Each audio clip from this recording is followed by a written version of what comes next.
Storms gnawed at Dragonstone as if the sea had grown teeth. Wind dragged its nails across the black towers. Rain lashed. The carved dragons on the walls seemed to drink the lightning that found them. Within the long, narrow chamber that stank of salt and damp stone, Stannis Baratheon stood before a map carved of the land he meant to rule. His jaw worked as if cracking hard bread. His knuckles were chapped from the cold and from too much gripping of sword and quill both. He had sent ravens and proclamations, and every word of them had come back on the wind like cinders blown to sea. Davos Seaworth waited along the wall, hands folded. The Onion Knight knew the measure of the wind and of men both.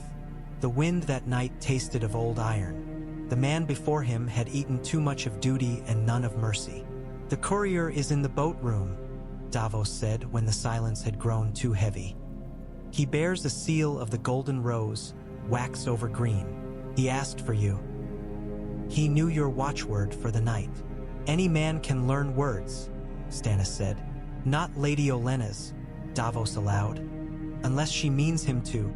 At the name, Melisandre's eyes lifted from the brazier where a fire devoured gaspards of resin and fragrant orange peel. The flames rose as if drawn on strings, and for a heartbeat the odor of the sea gave way to cinnamon and heat. Her red silk whispered when she moved her arm. "Green speaks to green," she murmured. "But the true color of kingship is not leaf nor emerald. Light is red when it is hottest." "Your light can wait," Stannis said without turning. "Bring the man here." He kept his gaze on the carved coastline. The little ships were painted chips no broader than thumbnails.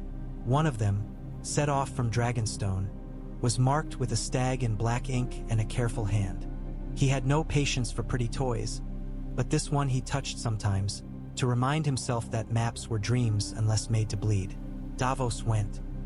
The wind pressed at the oaken door, clung around him like a woman with cold hands as he descended. The men in the boat room stamped their feet and blew on their fingers and called him Ser Davos, though he had told them 3 times they could leave the Ser in their mouths. The courier stood among coils of tarred rope. Water beaded on his cloak. A sly-faced youth with one ear pierced by a bit of green glass. "You'll bow to the king," Matt Rice the quartermaster said, jutting out a lip. "I will," the youth agreed, and bowed in the room above with seawater still dripping from his curls. "My lady bid me kiss no hands," he said when Stannis stared. "But I may bend the neck where the gods made it bend. The Queen of Thorns." He stopped, as if remembering to pay respect. "Lady Olenna Tyrell humbly begs your leave to present terms." Stannis took the green rose seal and cracked it with a thumbnail. The parchment was stiff from the cold. He read with his mouth tightening by degrees that made Davos wish for a flagon of something sweet and thick, something men in lesser rooms could drown in before dawn. The wind rattled the arrow slits as if eager to know what the words were. When he had finished, Stannis passed the letter to Davos without comment. The Onion Knight's reading was slower, but he felt the tug in his breast at each clause. The Tyrells would bring their full strength to the cause of the lawful king. Stannis' name written in a steady hand, the line unbroken. They would loose the Redwine fleet from its harbor and place it under his banner, grain ships and war dramans both, if the king, on victory, confirmed Mace Tyrell as Lord Paramount of the Mander and Warden of the South. A soft demand to keep what they already styled themselves. Davos smiled at the sugar on that cake. The next clause was harder. That Willis Tyrell be promised Shireen Baratheon's hand when she reached her majority, his posterity to come of that union in unclouded legitimacy. The Queen's men would choke on that, Davos thought. The Tyrells had learnt the law better than most lords who pretended to sleep through Maester's lectures. Stannis had no son, no other lawful issue but a shy, scab-kneed child whose gray eyes drank every word and gave back questions. Willis was no peacock. He had a good head and loved hounds, and he'd limped since a Dornish spear, a gentle match kinder than court usually was. A penultimate clause offered Margaery Tyrell to be maid of honor and companion to Shireen, to keep the girl company and the court in roses. Beneath the perfume lay the root. The South wanted a voice in the chamber where the king ate bread and in the one where he whispered to his wife and daughter. Lastly, The Tyrells demanded justice for House Tyrell's affront at Storm's End long ago be washed clean by royal word. That bygones be accounted glory, not slight. Even kindness had tallies. Davos glanced toward Melisandre and thought of fire beads on her lashes from the brazier's heat. He handed the letter back. The hand would be pleased to be made hand, he said lightly, then frowned. Only you have no hand yet. Stannis grunted. They ask to keep what they have and to gather flowers in my hall. They ask to marry my daughter into their garden. It is much. It is less than war against half the realm without bread to feed it, Davos said. They will be your lords, not your masters, if you make it so. The reach grows grain as the sea grows salt. King's Landing starves even now.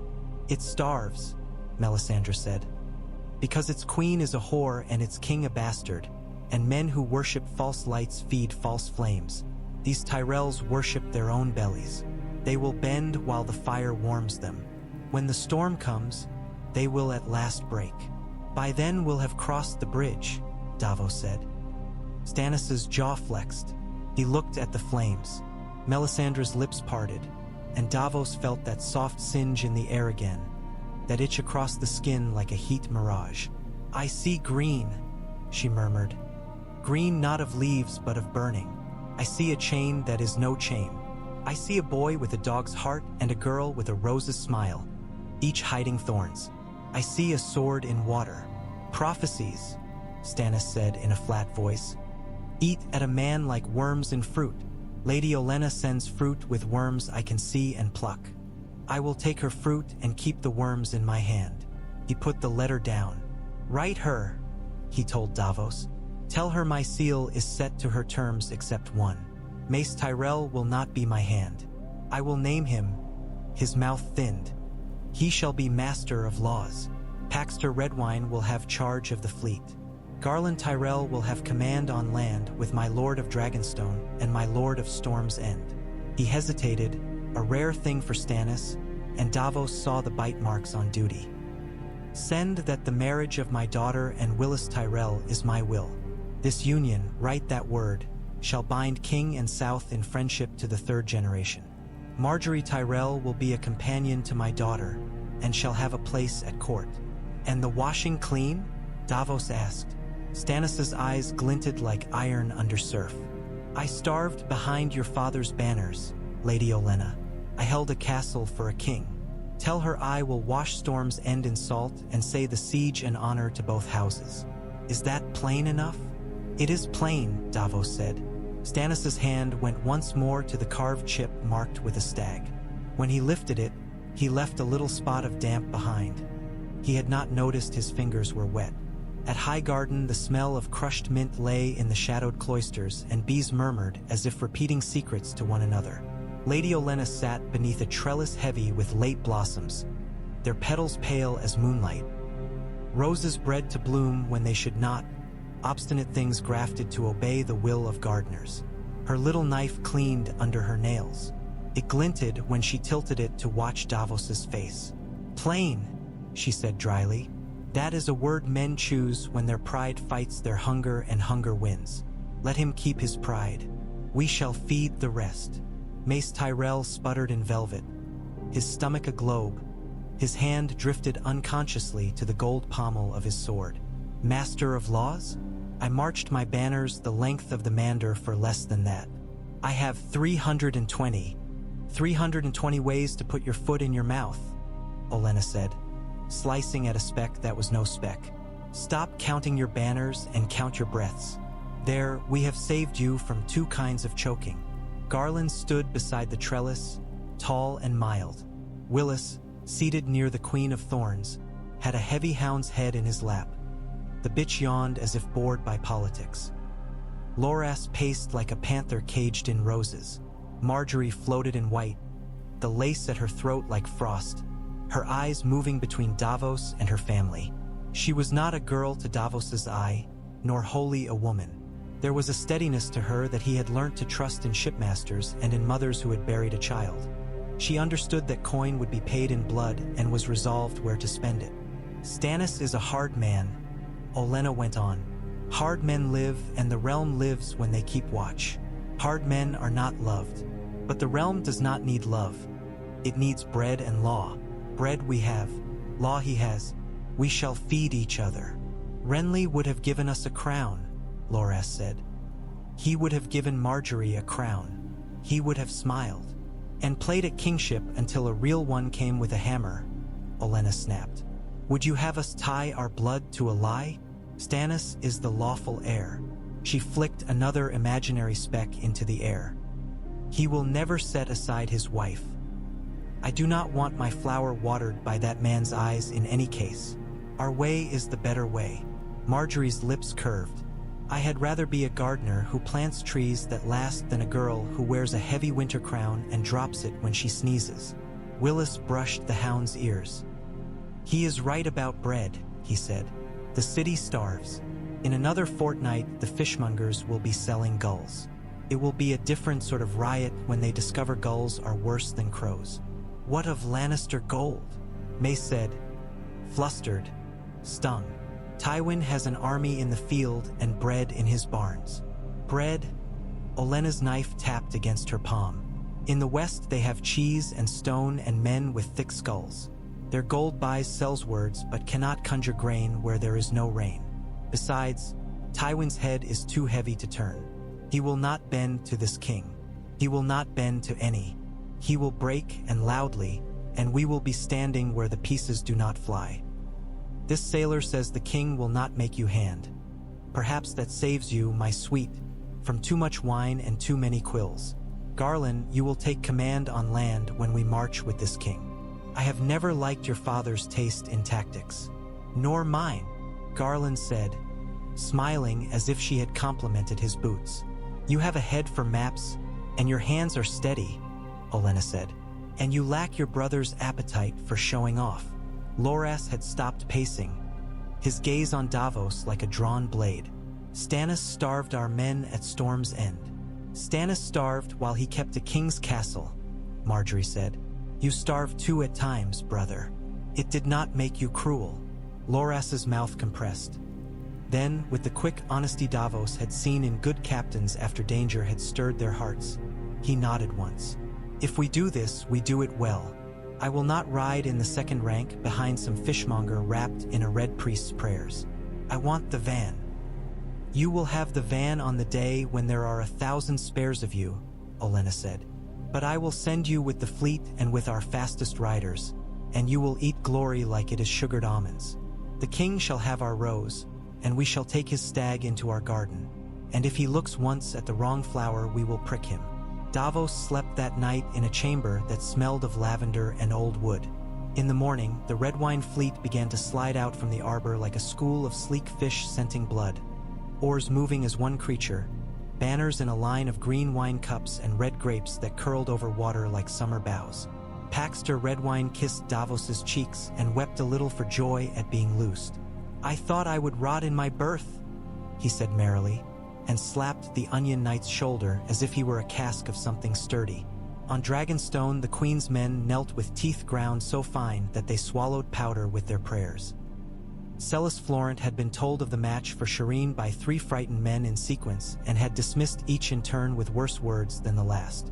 When Stannis went to her with the sealed contract, she pressed her lips together until they whitened. I did not think, she said, to marry my child to a gardener. You married a second son with nothing but a castle with bad air, Stannis said. You are a queen now. Your daughter will be a queen after me. The gardeners know how to grow things. Perhaps they will grow patience in you. She flinched at the tone. The Red Woman says this marriage will cloud the flame, she said. She says the girl must be kept for the prince that was promised. She dreams of shadows and heat.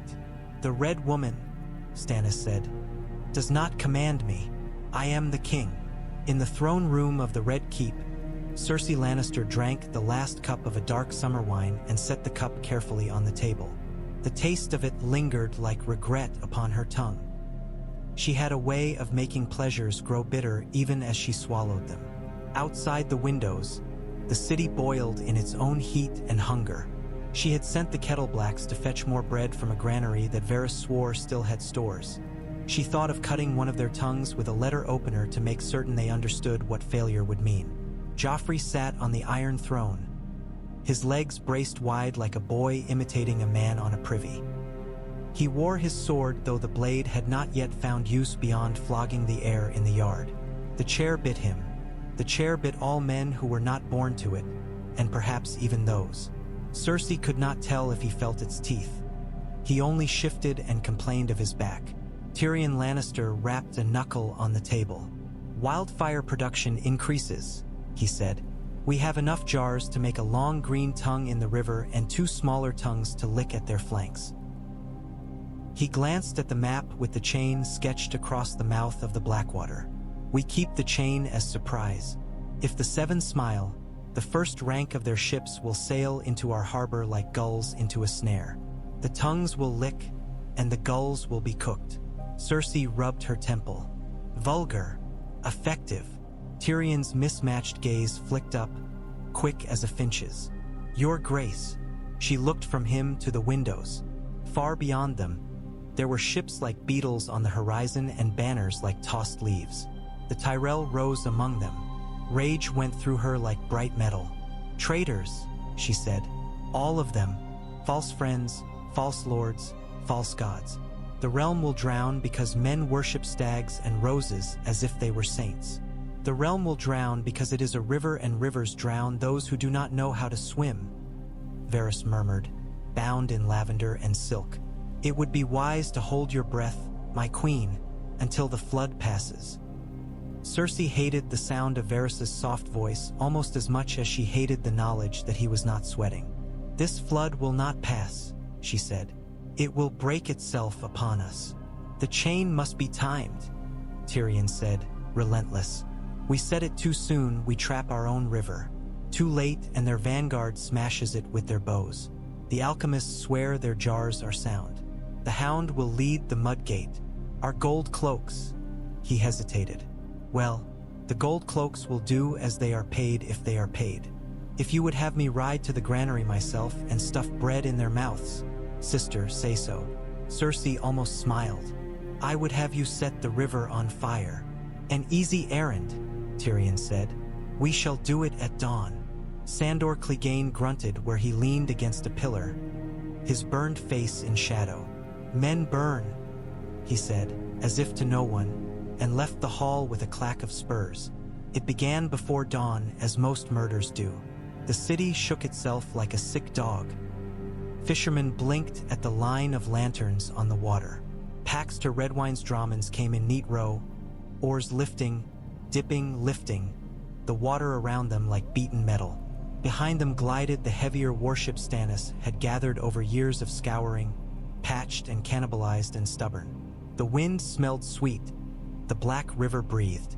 Davos stood in the bow of Black Betha, the spray on his lips briny as tears. Beside him, Salador San swore cheerfully and proclaimed that any fool could see the chain and any bigger fool would sail into it anyway because God or gods had given fools appetite when they withheld brains. On the landward side, the Tyrell vanguard came on the Rose Road, neat as hedges. Garland Tyrell rode beneath a banner quartered with a crowned stag and the rose. His armor was not gilded but polished until the light seemed to take root in it. Riders moved ahead of him to drive off the ragged peasants who wove desperate at the edges of the host, or, better, to fold them into the baggage train so that bread and work could bind them to order. Garland had no love of seeing men whipped into war. He preferred them led there by their stomachs and told the truth. "Fight and you will eat." Stannis rode where the line was thickest. His banner showed beneath the stag the heart of R'hllor, but his personal surcoat bore only the crowned stag of his house. The Red Woman rode too, her gaze on the river. Her lips moved, but the words were for no ears that Davos trusted. The chain lay quiet as a serpent in the silt. In the red keep a bell rang once, then again, and the sound moved across the city like a thought spreading from man to man. The first flight of top men on the walls had hardly loosed when Tyrion's hand fell. The first barrel of wildfire burst on the water like an emerald opening. The river drew breath and turned green.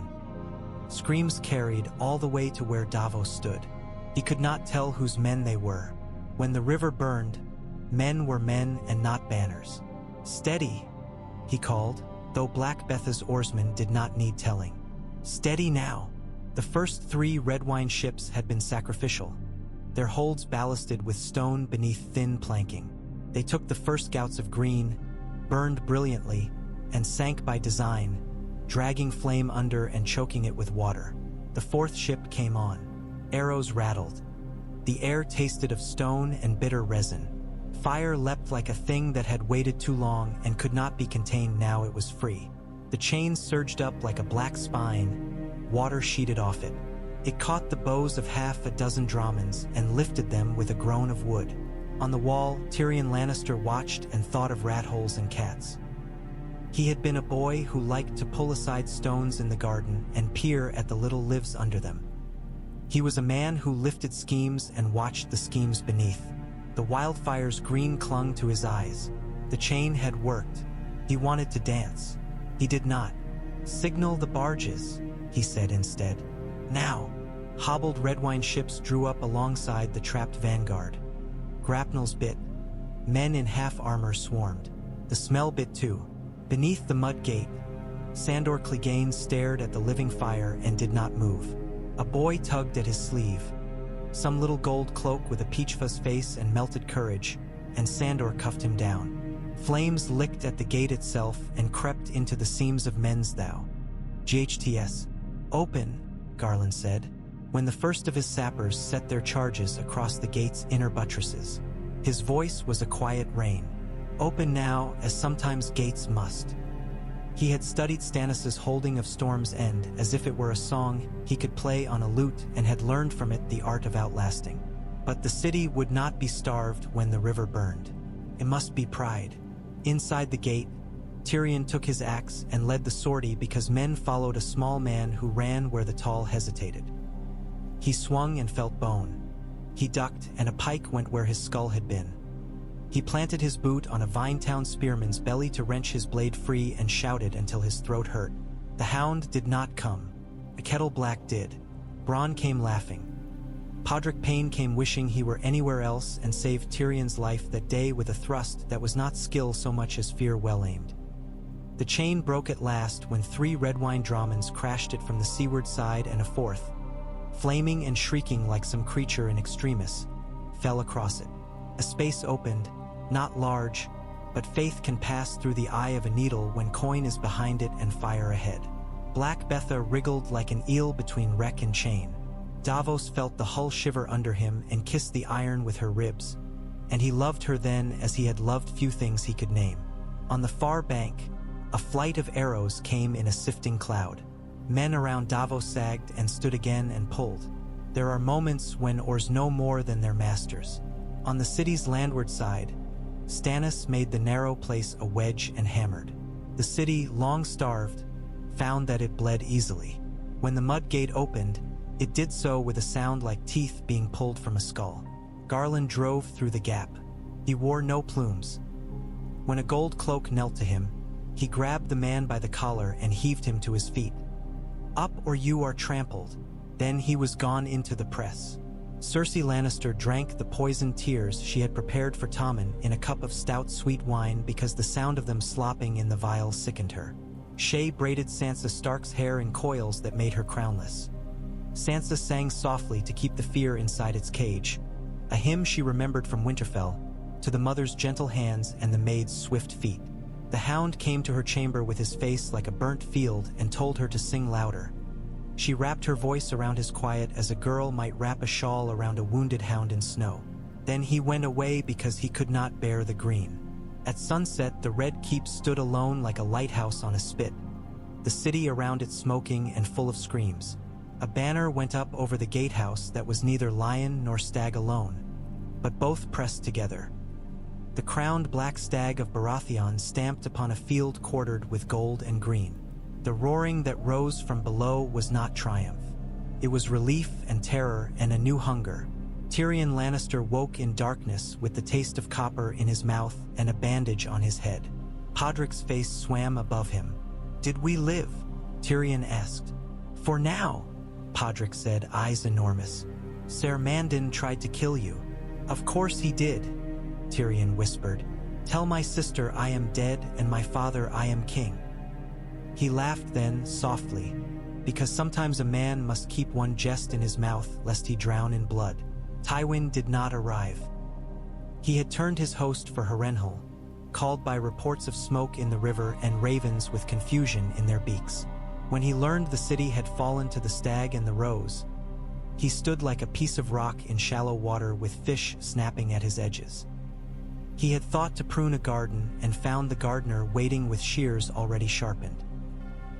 He sent ravens to the westerlands, called banners, and began to count. Men who had feared him a long time counted on their fingers the days they might live if they stood with him or stood aside. The riverlands breathed better rate by rate.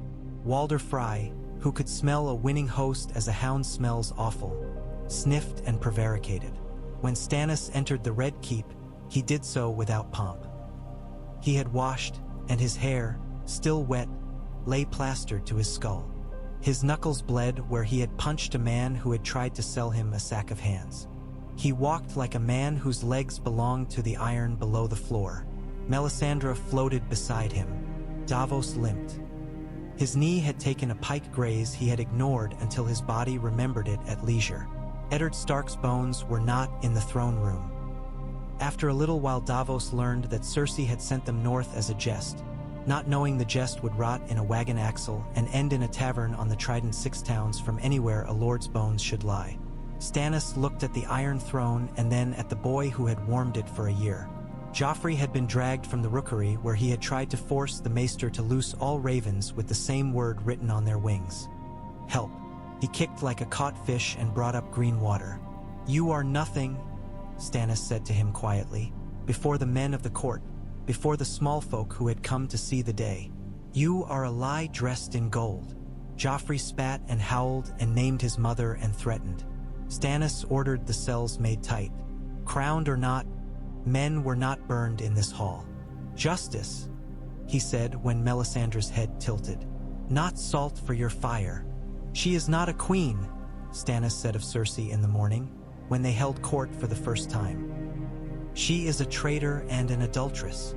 He ordered a trial by judges, 3 to hear and 3 to weigh, and named a Tyrell, a Valerion, and a Florent to one side and a Seaworth, a Bar Emmon and a Celtigar to the other. It was an ugly proceeding.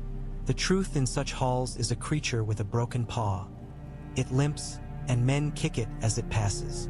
But when it was done there were names and there were deeds, and the law as it was written sat like an anvil no man could lift.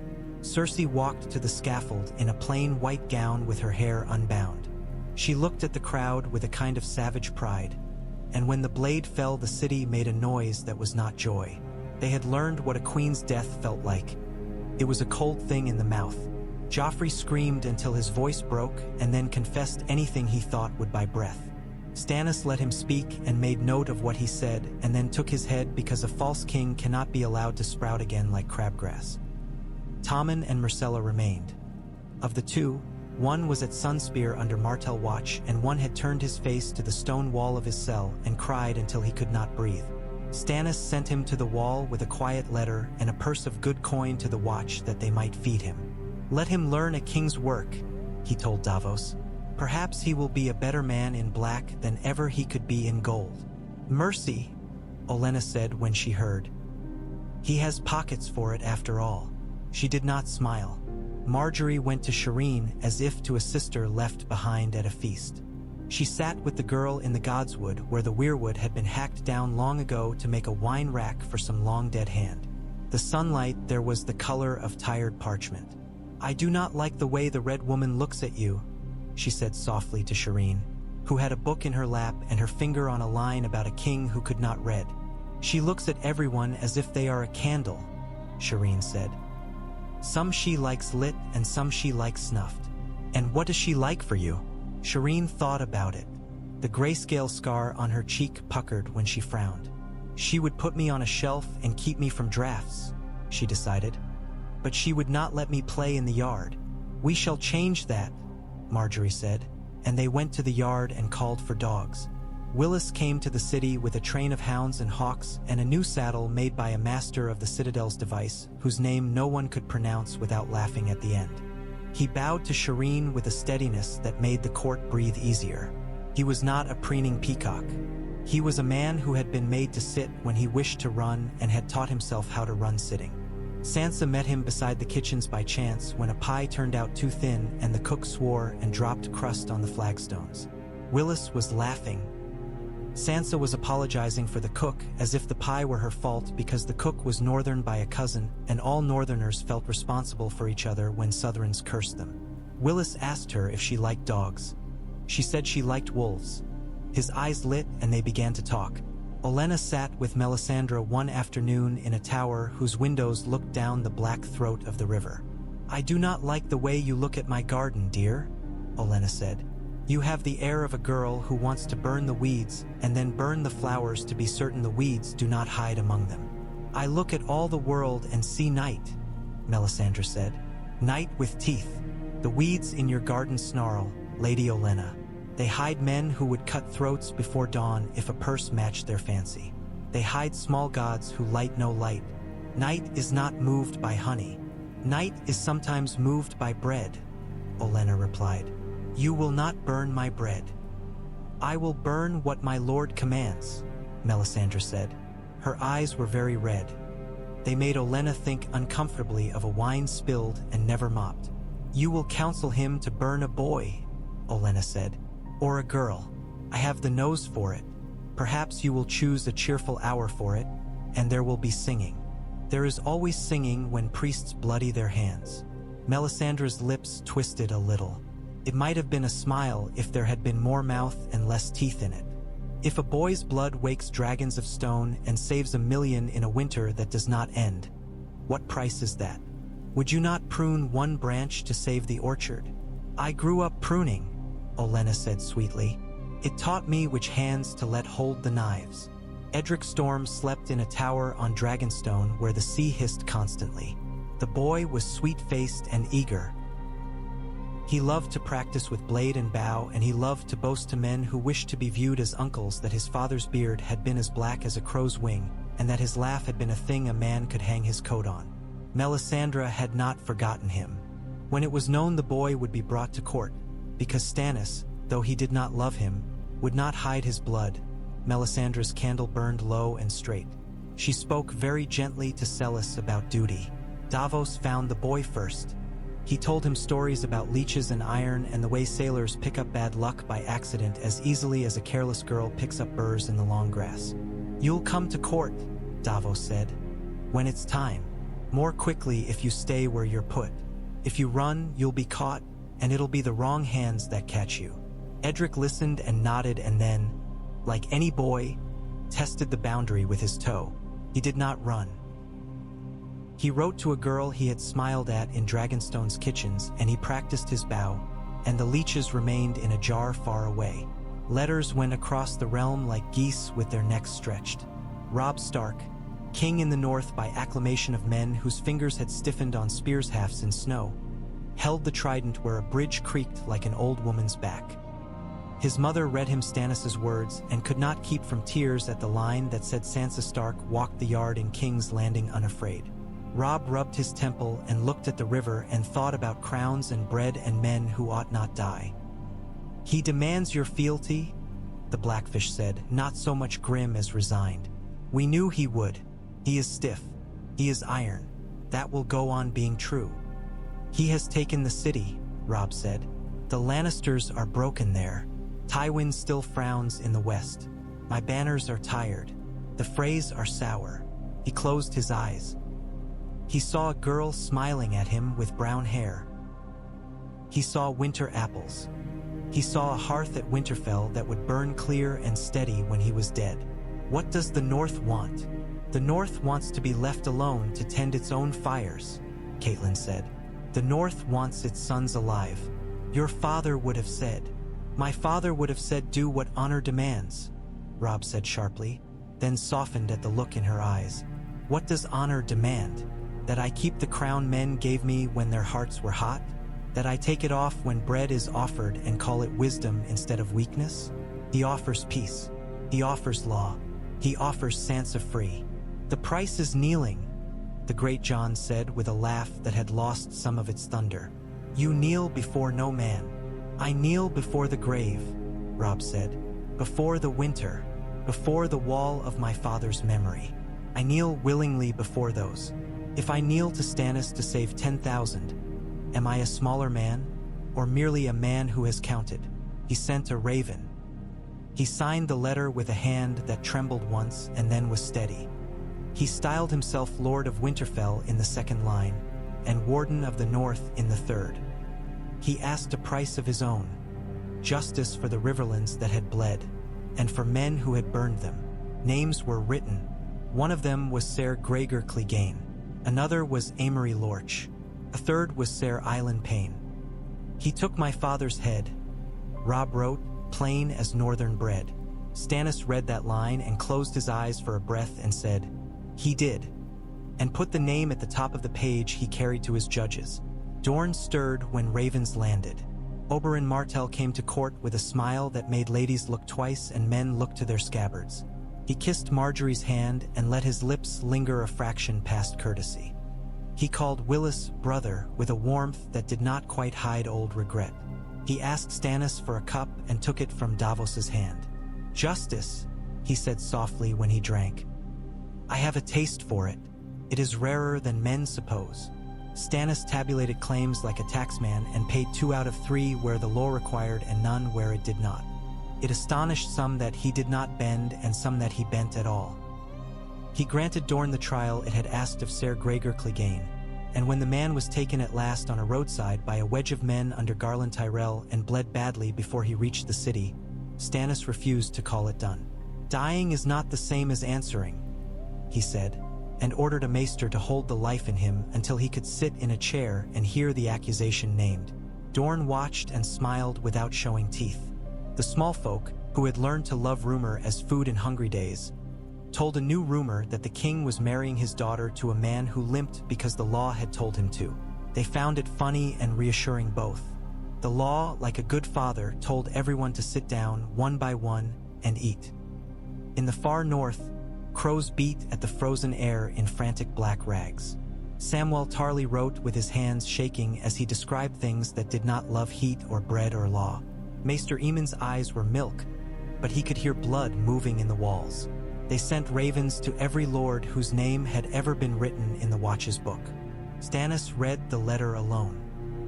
He fed it to a candle when he was done, but the words had not burned from his memory by morning. "Go," Melisandre said. "Go and be a king where the night is thickest. There is a wall of ice that longs to be kissed by the sun. You will be the sun if you do not flinch." Olenna pinched the bridge of her nose. "Leave the south to roses while you gallop off to kiss icicles? I am too old to be queen in all but name, and too clever to refuse when it is thrust at me. Very well, leave us your hand." "My hand is not Mace Tyrell," Stannis said. "Nor is it Paxter Redwine, nor Axel Florent, nor—" He named half a dozen men and ended, "Ser Davos Seaworth." Davos stared as if the king had called him whore. "Your Grace," I read slowly. "I write like a boy." You tell me when I am wrong," Stannis said. "That will do." "It will not do," Celis said, and wept because she was a woman who believed her tears righteous and found they were not currency here. "A smuggler, a hand made of onions. An onion that fed my men when your lord starved them," Stannis said.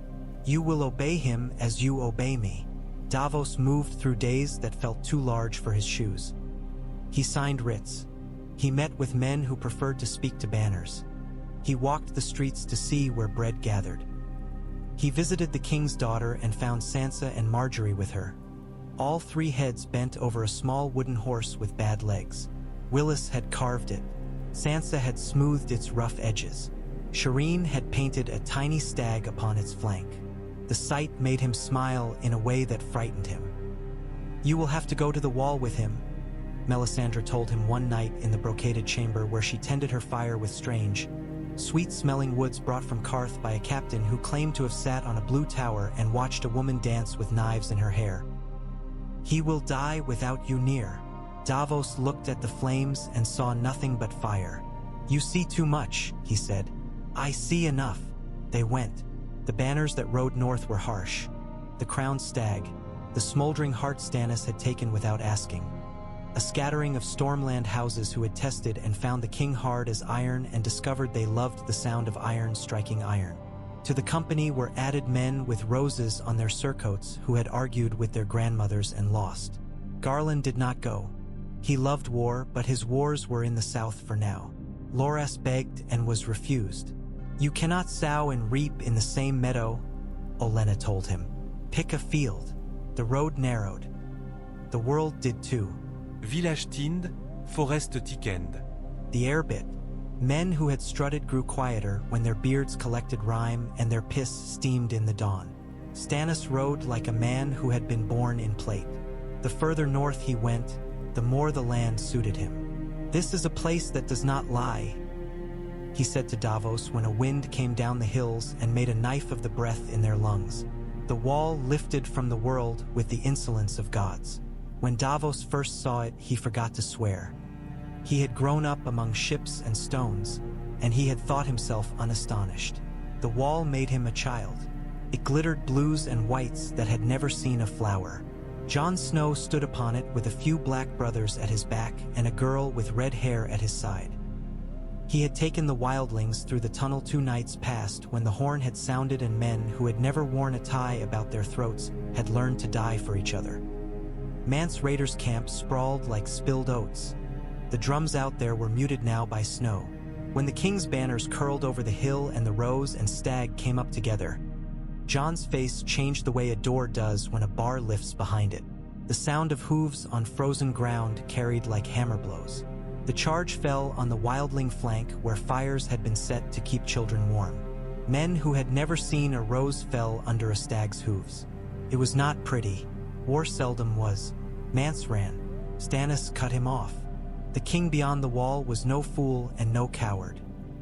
He saw what had come and dropped his antlered cap on the snow and said, "Well, now I must learn to kneel as the Southrons do," and did not shame himself in the doing. Stannis took his sword then and held it up before the wall. "I serve the realm," he said, "not R'hllor, not this god or that, but the realm," and Davos felt men around them stand straighter. They held parley in a leaky shed that had once been a stable when princes came to hunt and had not been repaired since. Melisandre burned a tallow candle that made the smell less like shit and more like burned shit. Jon Snow had eyes like winter water. Stannis did not smile at him. He did not smile at men he respected. He saved smiles for the mad and the vain when he felt weary. "You were Eddard Stark's blood," Stannis said, as if reading off a ledger. "You went among your enemies. You came back. You are steady. The Night's Watch needs a Lord Commander and the North needs a strong hand. Bend the knee and I will make you Jon Stark, Lord of Winterfell." Jon's face did not move. He looked at the candle and then at the door. Davos watched him make, in his mind, a list of those whose bones he would disturb by saying yes. Then, softly, as if it hurt and relieved him both, Jon said, "I swore an oath." Stannis's mouth thinned. "The realm is a net of oaths, and sometimes one cuts another. You will be Lord Commander then. Do that work for me. Keep the night back. I will give you men to mend the keeps east and west. I will give you bread. I will give you law." Jon bowed. When he straightened, the light had changed in his eyes. "I will do what I can," he said. "That is all any man can do who is not a king." "Sometimes it is more," Stannis said, as if to himself. South, the city learned to eat again. Marjorie oversaw kitchens as if she had been born with a ladle instead of lace. She walked the markets with Sansa and with Shireen and with old Reynauld, who had kept a stall near the mud gate since a king with dragon's blood had bought oysters for a queen with hair like coal. She made small offerings to the mother when her carriages passed the sept, and then slipped out the back with 2 girls to hug children with dirty faces, whose mothers wept for joy and whose fathers hated themselves for needing to be grateful to a girl with a rose on her sleeve. In the evenings she sat in a room with Shireen and a dozen girls from a dozen houses who would not usually sit together and made them talk until they had learned each other's names. "There," she would say when the hour ended. "Now we have more rope." Sansa learned to tie knots with it that would not slip under strain. She wrote to her mother and told her about a hound who had licked her hand and about a boy named Tommen who had gone to the wall and sounded small in the letter he sent back and was trying to sound large. Oberyn Martell watched slowly the trial of Gregor Clegane unfold like a badly written play and did not sand the edges of his scorn. "Justice," he said to Stannis when it was done, and the mountain, hollowed by fever, answered what he could and did not answer what he could not. And the law took its course, and the man, still alive, was handed over to Dorne. "I expected you to flinch." "I do not flinch," Stannis said. "I only blink when the wind hits dust in my eye. And when the Red Woman speaks of the price for waking stone dragons?" Oberyn asked, head tilted, amusement coiled. "Do you not blink then?" Stannis looked at Melisandre and looked away. "I am not a child," he said. "My daughter is not a candle. She is a girl. You should not take counsel from those who do not know the difference." The Queen's men cooled around the Red Woman like iron around a dropped coal. Some still burned. They watched Davos with the small hatred of men who need to despise a thing to feel their souls safe. When Edric Storm came to court at last, he stood in the sunlight on the stone of the yard and drew a bow to his ear. The arrow took the center of the straw man's heart. Melisandre's lips parted. She looked as if she could taste the iron in his blood at distance. Davos placed a hand on the boy's shoulder. "Well shot," he said, and took him to Garland to learn to ride. Sometimes the best wards were made of boredom. Tywin Lannister crossed the tumblestone with his rear harried and his front clouded with the dust of other men's horses. He had not known humiliation in years. He had forgotten the shape of it. It sat on his shoulders like an old cloak. He told himself it kept him warm. He called banners again and again, each time fewer men answering without long bargaining. He found the phrase slippery. He found the Bolton sly. He found the riverlands sowed with small fires put out before they could take root. He envied fire then, for at least it did not flinch when it was smothered. At night, he dreamt of a boy with mismatched eyes on a city wall and a daughter whose jaw was stubborn. He woke thinking of his father's soft hands and his own hard ones. In the day he counted grain. He lost a skirmish at a ford where men with rose badges waded knee-deep and pulled his men off their horses when the beasts stumbled on river stones. "Garland," he said, when the report was brought, and breathed out as if the name itself were a weapon. Ravens went across mountains. Word that Robb Stark had bent the knee and been named Warden of the North made the West boil. The men who had waited on Tywin's lead grew restless. Some began to drift home. Some took pay from a man with gold who said he spoke for a Sellsword company whose name was too long to matter. When word followed that the mountain had been given to Dorne, iron in the west turned brittle. There is only so much law a hard land will bear.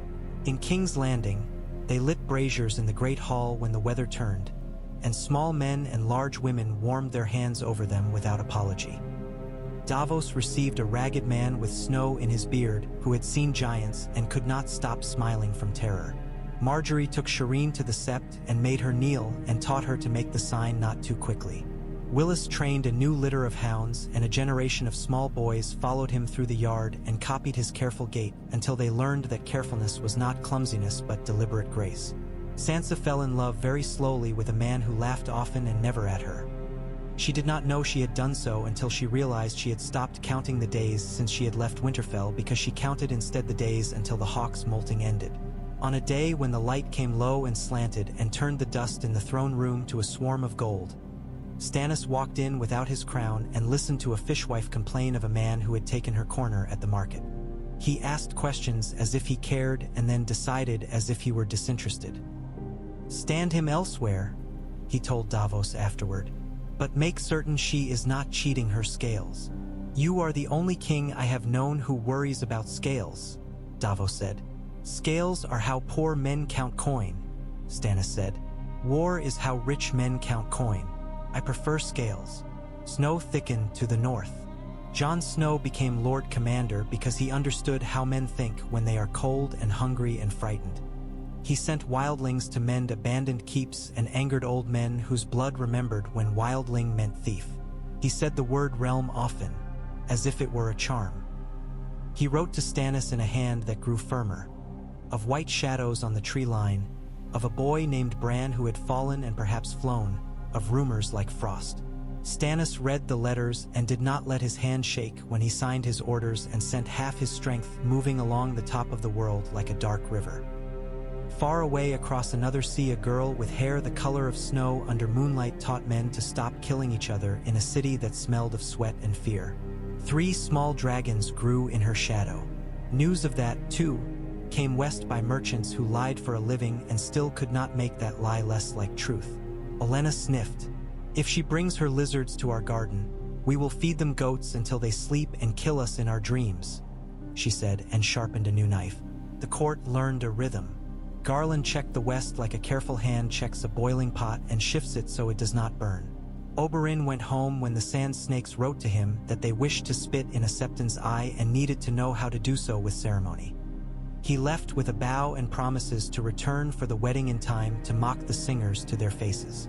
Paxter Redwine went to sea because the sea would not let him settle in a chair without hearing his name and becoming jealous. Mace Tyrell strutted like a rooster in a yard that was full of hens who ignored him.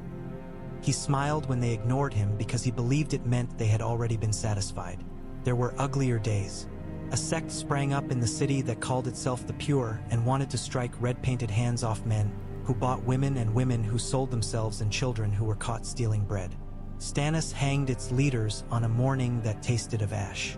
"The law is the law," he said to a crowd that had wanted a different sort of blood. "Not your law, not your vengeance. The law. If you want a different law, wait until I am dead and then do it." That made some of them laugh and some spit. Melisandre's fire did not go out. She saw things. She saw a great shadow over the sea that might have been a wing or might have been a storm. She saw a stag whose antlers were aflame walk through snow and leave no ash. She saw a little girl in a yard with a hound, drawing circles on the flagstones with a piece of coal and humming a tune that would have been a prayer if it had been sung to anyone but herself. When she spoke of what she saw, men listened now and then the way they did to thunder at a distance. Davos thanked her once, when a vision had warned of a ship with a plague aboard and they had burned it in the harbor before the crew could disembark. "You see," he said, "that can be a kindness. It can be," she said, "and it can be a finger pointing to where we should look. But men love fingers. They grasp them and forget the arm." "Not my king," Davos said. "He loves neither fingers nor arms. He loves the point at which they meet a sword." "True," she said, and for the first time in months, he heard in her voice something that might have been weariness or might have been wonder. Robb Stark came to the city in late autumn under banners new made from old cloth. He walked the streets like a man waking from a bad dream and finding the room changed. He knelt in the throne room without flourish, and when Stannis raised him, the older man's hands were warm. "We will have need of you," Stannis said. "The north is broad and deep." "I am good at crossing rivers," Robb said.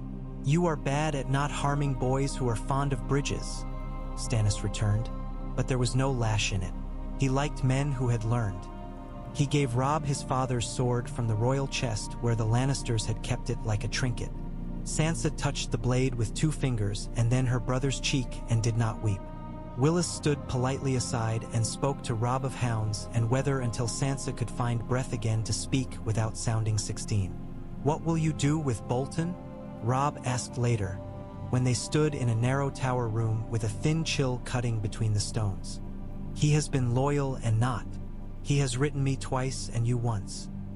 "I will give him work that suits him," Stannis said. "There are men who are ugly knives. You do not use them to cut bread. You use them to cut throats when the law demands it. Then you keep them in a chest with a lock and a key you do not give to fools." He tilted his head. "You will keep the key. He is yours. You will answer for him." If there had been a jest in the words, it would have been a cruel one. It was not a jest. Robb accepted the weight and bowed his head to it. Winter came. Snow fell in the capital for the first time in 3 years and lay on the steps of the Great September like sweet flour. Marjorie walked out with Shireen and Sansa and trailed a rose through it to paint a green line. The small folk laughed and followed the line, and by the time the sun melted the edges, the whole square had been scored with patterns as fancy as lace of myrrh. Children threw snow at men in mail and ran squealing. Garland arrived with news that Tywin had drawn into his castle like a turtle. He was sick or not. Men had grown tired of the question. In the north, the others came to the Trilene one clear night and did not cross. The moon tallied itself on their armor. Jon watched with the tightness of a wire in his chest. They were patient. Men were hungrier than they were. Stannis rode the top of the wall with frost on his beard and said, "We will not be patient," and sent a column of men along the ice to light fires and keep them alight through the night so that the dead would go where the fire was not. In the morning an arrow made of ice pierced a man's throat and he fell without a sound. He bled red on white. 3,000 miles south, a girl in a city of bells decided to spare a cruel man because a better man had once spared her and had met her eyes like an equal. She changed the way an entire city lived by doing it. The world shifted slightly on an axis that no maester had yet written down. On the day of Shireen's betrothal, the bells of the September sounded like good bronze, and the air smelled of rosemary and smoke from 100 little cook fires in the alleys. Willis wore a surcoat the color of new leaves and limped with practiced grace. Shireen, in blue so soft it might have been the sky itself cut and sewn, held her head as if balancing a book there as Septa Mordain had once made Sansa do. Marjorie fussed over the veil until the veil was perfect and then took it off because the girl smiled without it and smiled less with it. Olenna stood like an old oak. Mace wept as if tears could feed some private mill. Davos stood at the king's shoulder and thought of an onion he had once hidden in his coat while men all around him dreamed of bread. "Let there be law," Stannis said when it was done and the hands that had held the two children together had been released. He did not speak of love. Love was not necessary to what he built. If it came afterward and warmed what the law could not, so much the better. The realm is a machine and people are the oil, he might have said if he had had a gentler way with words. Instead he said only, "Enough." At the feast, Oberyn Martell sent a dish back because it was too salty and then ate it anyway. Garland and Loras shared a jest about a singer who had used the word azure twice in a single line. Sansa danced with Willis and then with her brother and then with Davos, each dance a different sort of safety.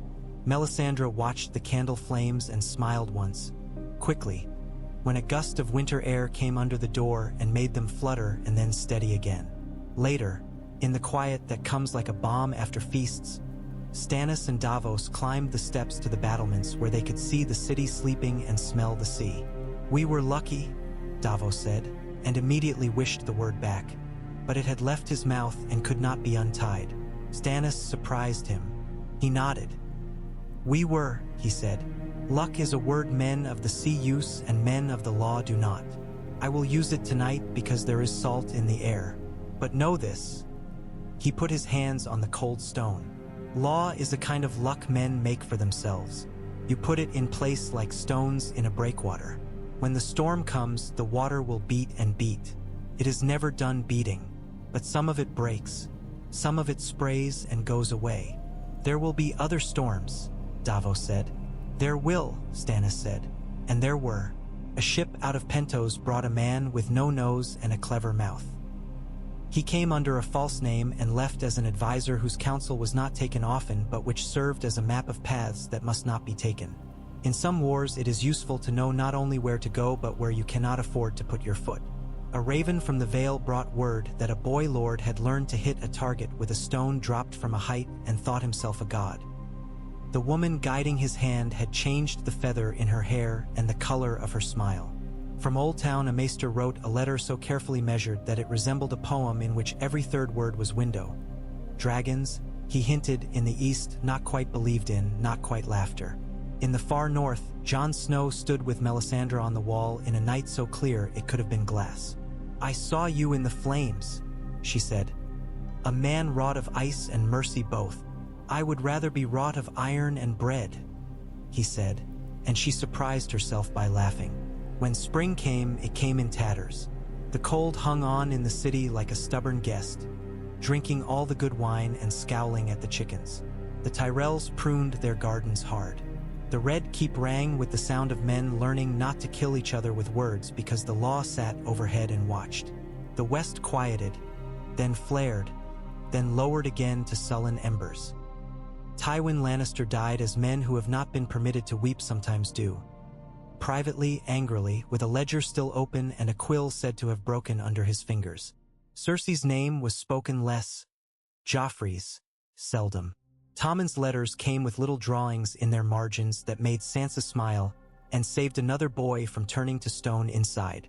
Myrcella returned under guard and went to the September each third day, and when she knelt, Oberyn's sister, who had brought her, watched with cool eyes that warmed slowly as the girl learned to water the ground with only enough tears to make a flower and not a flood. Shireen and Willis sat in the mews and learned together to call a hawk down from high. She had a sweet voice when she sang the soft names hawks listen for. Margaery learned the names too because she learned any word that might later become a rope. Sansa began to write a treatise on household justice with rules for kitchen courts and yard punishments that would not break boys who had stolen eggs. When she showed it to Davos, he ran a finger down a page and said, "You have sailed a ship in a puddle." And she laughed, and he realized he had said it well and would never say it so well again. There were nights when the Red Woman's fire flared up and made shadows on the wall that did not belong to any person in the room. Davos watched them and felt fear touch his bones with cold fingers and did not look away. One cannot steer around every rock. Sometimes you put a mark on the chart and teach your sons to watch for it.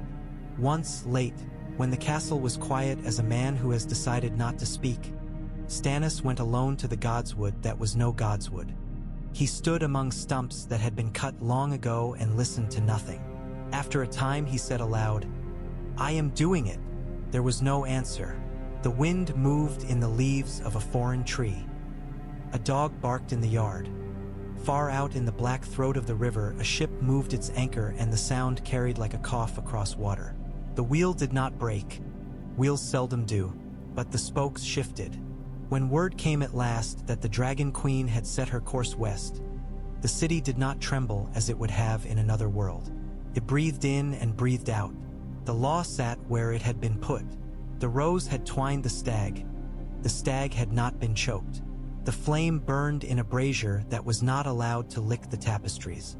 There were knives that would cut throats when the law demanded it and not before, and a hound that would lie its head on a girl's knee when she had had enough of men who called themselves wolves and turned out to be sheep.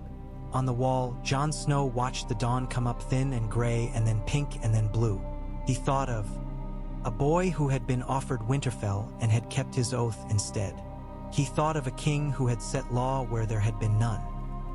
He thought of a girl in the south teaching a hawk to come to her hand, of a woman with red hair 1,000 leagues away setting her feet on a deck that would take her toward men who thought all storms blew from their own mouths. He smiled. The smile was small and quick and warmed him better than his cloak. In King's Landing, the sun made the Iron Throne less ugly for an hour. Stannis stood and did not sit and listened to a mason complain that his apprentices had stolen chisels. "Give them back or lose your hand," he said, and when the man argued, he added, "Your apprenticeship was shorter than theirs. You do not like that, so you want to end theirs early." The man scowled and then, to his own astonishment, laughed. "Aye, your grace," he said. "Aye." Margaery sat with Shireen on the steps and fed pigeons. "The world is a thick stew," she said. "We must keep it from sticking." Shireen nodded gravely. "If we keep stirring, it will not burn." "Exactly that," Margaery said, and thought that she could live with a world made of such sentences if she had to. She tucked a strand of the girl's hair behind her ear, as a mother might. Davos Seaworth stood on a terrace and watched ships lift their oars like praise. He felt the sea in his blood the way men feel wine in their tongues. He thought of onions and law and luck. He thought that if a man could keep those three in balance, he might manage a realm. He shook his head and smiled and did not say it aloud. Some truths you keep quiet because the gods, if they exist, love to prove men fools when they speak them. The wind came up from the south, warm and buttery, and rolled over the city to the north. It carried, if one had a nose for such things, a tiny salt taste from a distance no man could see. On the parapets, a boy with a broom stopped and shaded his eyes and looked east and saw nothing but bright air. He brushed again. He hummed a tune he had learned from a girl who had learned it in a sept from a woman who had learned it at a feast from an old man who had learned it from another old man when he was a boy. It was a plain tune, not pretty. It was stubborn. He kept humming. He kept brushing. The city went on around him, full of knives and scales and a law that, like the sea, went on breaking and breaking and breaking and still holding.